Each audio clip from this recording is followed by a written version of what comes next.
마태복음 8장 14절로 22절. 예수께서 베드로의 집에 들어가사 그의 장모가 열병으로 앓아 누운 것을 보시고 그의 손을 만지시니 열병이 떠나가고 여인이 일어나서 예수께 수종 들더라. 저물매 사람들이 귀신 들린 자를 많이 데리고 예수께 오거늘 예수께서 말씀으로 귀신들을 쫓아내시고 병든 자들을 다 고치시니 이는 선지자 이사야를 향하여 하신 말씀에 우리의 연약한 것을 친히 담당하시고 병을 짊어지셨도다 함을 이루려 하심이더라. 예수께서 무리가 자기를 에워싸는 것을 보시고 건너편으로 가기를 명하시니라. 한 서기관이 나와 예수께 아뢰되 선생님이여 어디로 가시든지 저를 따르리이다. 저는 예수께서 이르시되 여우도 굴이 있고 공중의 새도 거처가 있으되 인자는 머리 둘 곳이 없다 하시더라. 제자 중에 또 한 사람이 이르되 주여 내가 먼저 가서 내 아버지를 장사하게 허락하옵소서. 예수께서 이르시되 죽은 자들이 그들의 죽은 자들을 장사하게 하고 너는 나를 따르라 하시니라. 아멘. 예수님께서 공생의 기간 동안 많은 병자들을 고쳐주셨죠. 이것은 그 예수님의 크게 보면 예수님의 세 가지 사역 중에 세 번째 사역에 해당되는 긍휼 사역입니다. 제가 가끔 말씀을 통해서 말씀을 드리는데 예수님의 공생애 동안에 세 가지 큰 사역을 했다. 요약을 해보면 하나는 가르치시며 복음 전파하시며 복음 전도의 사역, 그리고 두 번째는 가르치시며 또 말씀 양육의 그런 사역, 그리고 세 번째는 긍휼 사역, 고치시더라 하는 긍휼 사역이죠. 긍휼 사역은 넓게 보면 먹을 것을 주는 것, 오병이어도 뭐 그 중에 하나일 수도 있겠고요. 그리고 병자들을 고치시고 또 육체의 질병만이 아니라 상한 마음을 고치시는 이제 그런 위로하시고 격려하시는 그런 일까지 다 포함이 되어 있는 거죠. 가늠하다 현장에서 잡힌 여인, 뭐 육체적으로 뭐 아픈 사람은 아니었잖아요. 그러나 그들의 죄를 용서하시고 마음을 위로하시고 다시 새롭게 하시는 그런 사역까지 그걸 이제 전부 해서 긍휼 사역 이렇게 이야기를 할 수 있습니다. 오늘 말씀에 보면 짧은 그 구절이지만 여기 보면 세 가지의 스토리가 이렇게 같이 섞여 있는 것을 볼 수가 있어요. 첫 번째는 베드로의 장모의 열병을 고쳐 주시는 기록이죠. 짧게 나오긴 하지만 여기서 우리가 몇 가지 알 수가 있어요. 첫째는 베드로가 결혼을 했던 사람이구나 하는 거, 그죠? 베드로는 예수님은 결혼을 하지 않았어요. 바울도 결혼하지 않았는데 베드로는 결혼을 했었습니다. 그러니까 결혼을 했으니까 장모가 있을 거잖아요, 그죠?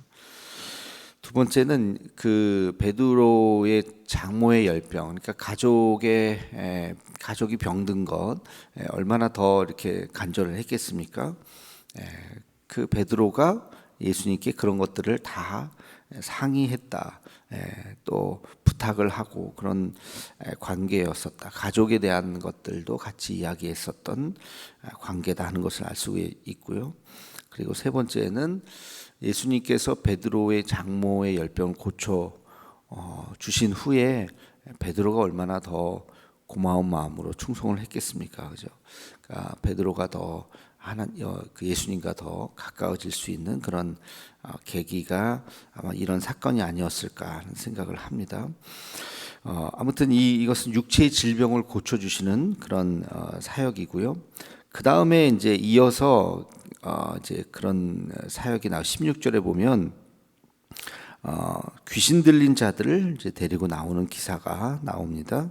그래서 예수께서 말씀으로 귀신들을 쫓아내시고 병든 자들을 다 고치셨다. 이 말씀을 굉장히 좀 오해하기가 쉬워요. 귀신 들린 자들을 데리고 오시고 말씀으로 귀신을 쫓아내시고 병든 자들을 고치셨다. 어떻게 오해가 되냐면 병든 자들을 데리고 왔는데 귀신을 내어 쫓으니 그 병이 낫다. 그러니까 병 걸린 이유가 귀신 때문이다. 그래서 무슨 병이든지 귀신만 내쫓으면 그 사람의 병이 낫는다. 그런 논리죠. 이게 바로 그 성락교회 김기동 얼마 전에 물의를 일으키고 하여튼 PD 수첩인가요? 뭐 거기에도 나오고 얼마 전에 돌아가셨죠. 그 김기동의 그 성락교회, 그 다음에 이초석, 지금도 살아있죠. 예수 중심교회라고 하는 포항에도 있더라고요. 무슨 예수 중심교회, 되게 이름은 멋있잖아요. 그렇죠. 예수님 중심으로 살아야 되죠. 예수 중심교회, 그게 이초석 계열의 그 이단이죠. 그리고 베레아 아카데미, 요즘에는 별로 그거는 없는 것 같은데 하여튼 그 베레아 아카데미, 요게 이제 한 세트로 묶여서 소위 말해서 귀신론이에요. 귀신론. 귀신은 존재하죠. 귀신을 우리가 부정하는 것은 아니지만 모든 것이 다 귀신. 그러니까 예수님이 이 땅에 오신 이유도, 예수님이 왜 이 땅에 오셨습니까? 한마디로 우리를 구원하시기 위해서, 십자가에 달리셔 우리를 구원하시기 위해서 오신 거죠. 근데 귀신론에서는 예수님이 이 땅에 오신 이유는 귀신을 내쫓기 위해서 오셨다는 거예요. 모든 것이 다 귀신과의 관계예요. 우리가 다 병든 거, 모든 것이 다 길 가다가 넘어져갖고 팔 부러진 거, 그것도 귀신이 들어가요. 팔 부러지는 귀신이 들어가가지고 그렇게 된 거다. 팔을 고치려면 병원 가서 뭐 이렇게 수술을 하든지 뭐 하여튼 기부술을 하든지 그래 시간이 지나면 낫는 거잖아요. 아니라는 거예요.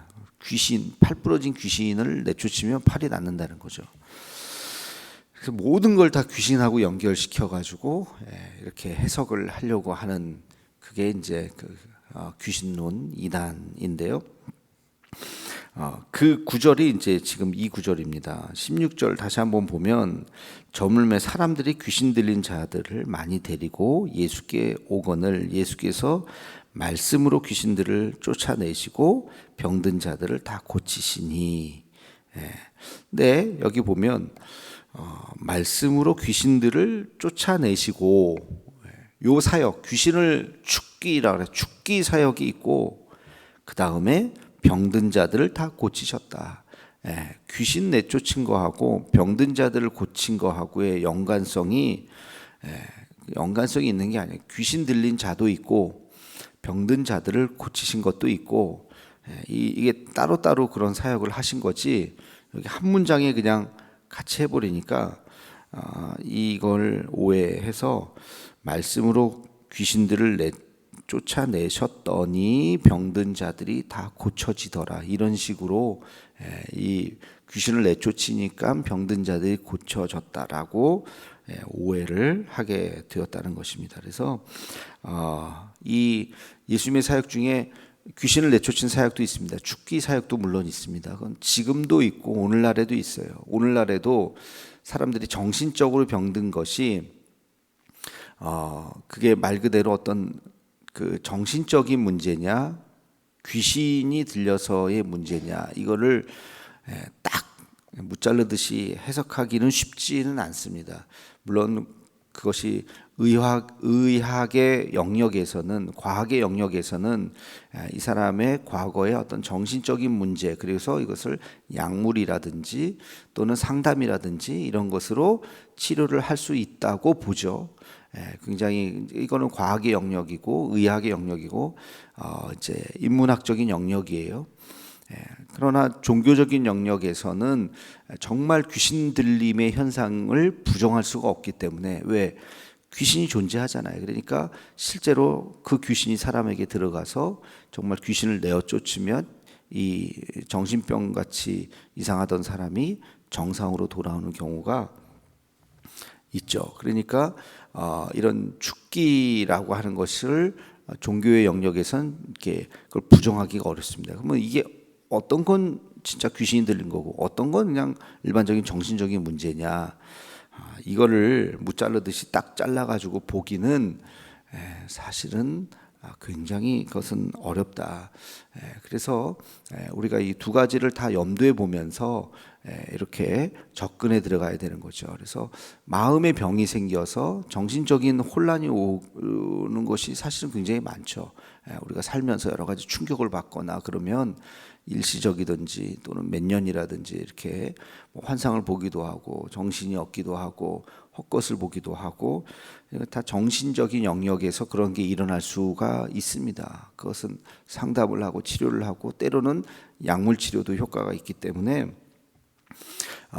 뭐 부작용도 물론 있겠죠. 약물은 항상. 그래서 그런 것들을 이렇게 통해서 사람이 다시 회복되는 경우도 있고, 그리고 정말 이것은 순수한 영적인 영역으로서 귀신의 역사, 그리고 이 귀신을 내어 쫓는 그런 것들을 할 수도 있을 것입니다. 그래서 이 두 가지를 우리가 이제 같이 이걸 잘 보아야 돼요. 예수님께서는 그 당시에는 무슨 의학이 발달하거나 무슨 뭐 그런 게 아니잖아요. 예수님께서는 귀신을 내어 쫓는 그 현상, 그리고 이 복음서를 기록한 저자들은 예수님의 그 기도하면서 정신적으로 문제가 있었던 사람들이 다시 회복하는 그 과정을 귀신을 내어 쫓는 것으로 이렇게 다 그냥 하나로 쓴 거죠.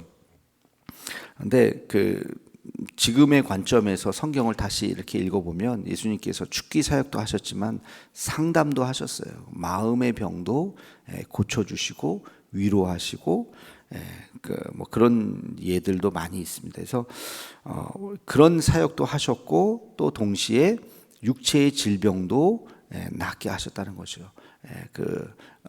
뭐 소경을 낫게 한다든지 그런 육체의 질병도 낫게 하시는 그런 사역들도 같이 하셨다 하는 것을 우리가 생각하면서 아무튼 이 구절을 보면서 그런 이단 그 귀신론에 우리가 이단들의 말에 현혹되어서는 안 된다. 귀신의 존재는 우리가 인정하지만 성령의 존재를 인정하듯이 사탄 마귀의 역사를 우리가 인정하지만 그것이 귀신이 무슨 스티커 붙이듯이 우리한테 들어왔다 나갔다 막 그런 그렇게 무슨 이상한 그렇게 생각하시면 안 되고, 이건 뭐 다친 건 다친 거죠. 부주의해서 다칠 수도 있고, 그 제일 황당한 게 감기 귀신이라는 게 감기 걸리면 감기 귀신 들었다는 거예요. 그래서 그런 거기서부터 파생된 이단들이 굉장히 많습니다. 막 이렇게 막 때리고 하는 뭐 그런 거 있잖아요. 귀신을 내쫓는다고 때리는 거예요, 사람을. 그게 이게 폭력이 아니라는 거예요. 야, 저 사람한테 귀신이 있는데 귀신을 내쫓으려고 귀신을 때린다는 거죠. 그런 이상한 이단들이 말씀을 잘못 해석하고 거기에서부터 말도 안 되는 얘기들을 갖다가 붙이면서 교회 안 다니는 사람들이 볼 때는 교회 다니는 사람들 제정신이 아닌 거죠. 어떻게 저런 짓을 상식적이지 않은 짓을 하나, 그런 게 뉴스에 막 보도가 되고 그러면 교회 다니는 사람들 굉장히 비상식적인 사람처럼 보여지는 참 안타까운 일이 있는데, 다른 것들은 좀 많이 이렇게 좀 줄어들었는데 이 예수 중심 교회 이초석 여기는 전국에도 꽤 퍼져 있고, 그리고 일본에 예전에 가니까 일본에 굉장히 일본 선교를 되게 열심히 했나 봐요. 또 일본 사람들 성향이 또 그런 걸 약간 좋아한 것일 수도 있고, 일본의 그 예수 중심 교회가 굉장히 많더라고요. 곳곳에.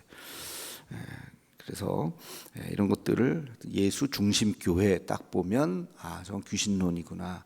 이초석 계열의 그 계열이 조금 있거든요. 김기동파, 뭐 이초석파, 그다음에 또 뭐 하여튼 무슨 예루살렘파 뭐 이렇게 있는데, 그 이단이구나 알고 여러분들이 경계를 하셔야 됩니다. 마지막 그 세 번째 스토리는 한 제자가 예수님을 따르려고 하다가 아버지 장례를 치르고 따르겠습니다 라고 이야기하자 예수님께서 죽은 자들은 죽은 자들을 장사하게 하고 너는 나를 따라라. 마지막 22절에 보면 이제 그런 이야기가 나오죠. 겉으로 보면 예수님 너무하신 거 아닌가, 아버지 장례를 그래도 치러야지, 그렇게 우리가 생각을 할 수가 있는데, 뭐 요 얘기만 딱 있으니까 그 배경에 대한 것 이 제자가 어떤 상황인지 이런 것들 우리가 정확하게 알 수는 없습니다. 아마도 우리가 생각을 해보면 이것이 하나의 핑계가 아니었을까 하는 생각을 해요. 예수님이 정말 그렇게 생각했다기보다도 뭐 실제로 그렇게 또 말씀하실 수도 있겠지만 여러 가지 우리가 주님을 따르지 않으려고 하는 여러 가지 핑계들, 그 핑계 되게 제일 확실한 게 바로 이런 거잖아요. 내가 장례를 좀 치르고 와서 나중에 따르겠습니다. 이것은 우선순위의 문제고 선택의 문제인 거예요. 그러나 예수님께서는 가장 극단적으로 이야기해 보면 지금 너가 장례를 치르는 거, 아버지의 장례를 치르는 것보다 더 중요한 것은 나를 따르는 것이다. 실제로 그렇지 않습니까? 우리가 그 타종교 속에서 예수님을 믿게 했어요. 근데 집안의 문제 때문에 다시 불교를 믿어야 됩니다. 이슬람을 믿어야 된다. 다른 종교를 믿어야 된다라고 한다면 어떻게 말씀하시겠어요? 그래, 뭐 너는 믿는 집안에 믿는 종교가 있으니까 너는 글로 가라. 그렇게 맞는 게 아니잖아요, 그렇죠?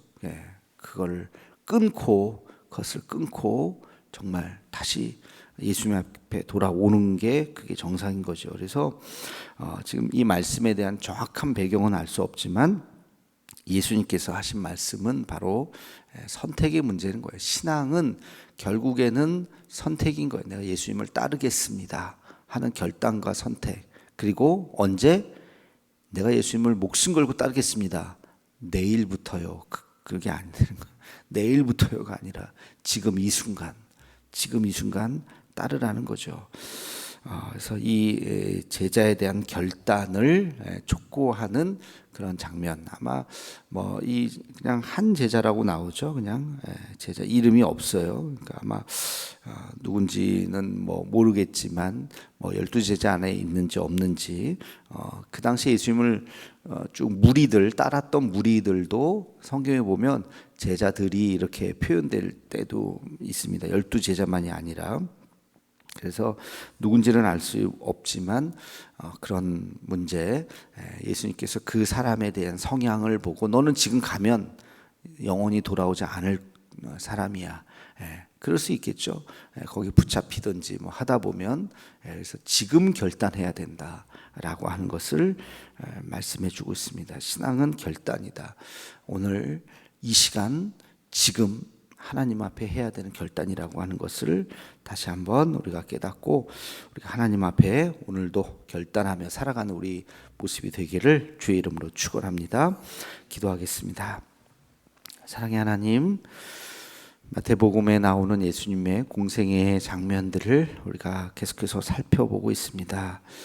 예수님께서 하셨던 긍휼 사역 마음을 회복시키시고 위로해 주시고 병든 자들을 고치시는 그런 사역들을 통해서 정말 우리가 오늘날 해야 되는 일들이 무엇인지를 다시 한번 깨닫게 도와주시며 여전히 성경에서 잘못 이해하고 하는 많은 이단들이 있음을 깨닫고 우리가 주의하고 경계하고 하나님의 말씀을 바로 알아 이단에 빠지지 않는 그러한 또 하늘의 지혜를 우리에게 허락하여 주옵소서.